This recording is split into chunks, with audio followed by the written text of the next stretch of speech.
Pemirsa, pembangunan jalan tol Jagat-Kerti Bali mendapatkan apresiasi dari berbagai kalangan. Selain menjadi jalan tol pertama di Indonesia yang dilengkapi fasilitas jalur sepeda, jalan yang dibangun di era kepemimpinan Gubernur Koster ini juga akan melalui 3 kabupaten, 13 kecamatan, dan 58 desa dengan panjang 96,21 km. Pembangunan jalan tersebut di groundbreaking oleh Menteri PUPR Basuki Hadi Mulyono bersama Gubernur Bali Wayan Koster di Pekutatan Jembrana 10 September lalu.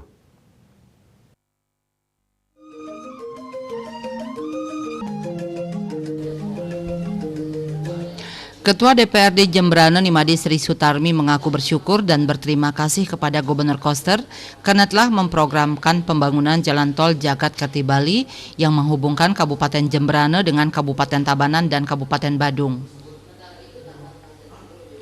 Jalan tol ini akan membuat Jembrana mampu meningkatkan perekonomian dari sektor pariwisata.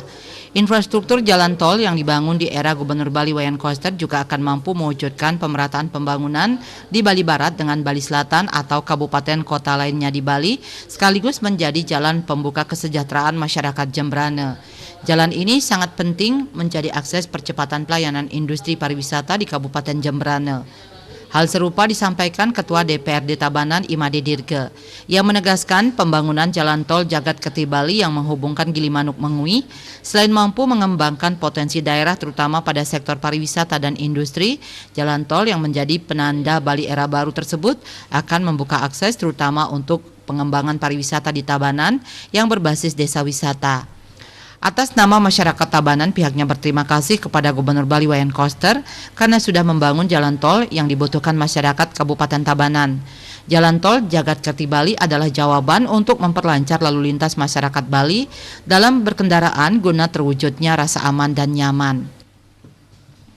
Akademisi Universitas Udayana yang membidangi transportasi Profesor Insinyur Putu Alit Sutanaya menilai pembangunan jalan tol Jagat-Kerti Bali ini memang salah satu pembangunan infrastruktur darat yang keberadaannya ditunggu-tunggu oleh masyarakat Bali. Dalam tataran teoritis, idealnya luas jaringan jalan sekitar 15% dari luas wilayah. Sebagai ilustrasi, luas jaringan jalan dibandingkan luas wilayah perkotaan Sarbagita hanya sekitar 6%. Artinya masih kekurangan jaringan jalan. Beberapa kali dulu sudah pernah dikaji kelayakan pembangunan jalan tol tersebut, namun tidak pernah kunjung terrealisasi. Rencana-rencana trase yang sudah dibuat dulu saat ini sudah dipenuhi bangunan. Pembangunan jalan merupakan upaya mengatasi masalah lalu lintas melalui aspek suplai. Mengingat luas jalan masih belum ideal, Putu Alit Sutanaya menyampaikan jalur Denpasar Gilimanuk sudah dikenal lama sebagai jalur tengkorak akibat tingginya tingkat fatalitas kecelakaan lalu lintas yang terjadi. Sebagai sebuah jalan nasional dengan fungsi arteri primer, kondisi geometrik jalan existing tidak memadai. Setelah berulang kali terjadi fatalitas kecelakaan yang tinggi, kemudian baru dibuat beberapa shortcut untuk memperbaiki geometrik jalan. Seringkali dianggap bahwa faktor perilaku pengemudi sebagai penyebab utama tingginya fatalitas kecelakaan. Aspek geometrik jalan yang tidak memadai juga merupakan penyebab utama terjadinya kecelakaan. Apabila nanti jalan tol ini terbangun, maka diperkirakan akan dapat mengurangi angka kecelakaan. Kajian before and after study bisa dibuat setelah jalan tol ini terbangun untuk membuktikannya. Putu Alit Sutanaya menambahkan keberadaan jalan tol dari Gilimanuk sampai Mengui ini juga akan dapat mengurangi waktu tempuh secara signifikan dari dan ke Bali Barat baik untuk pergerakan orang maupun barang. Penurunan waktu tempuh berarti penurunan biaya transportasi yang dapat berpengaruh pada percepatan pertumbuhan perekonomian.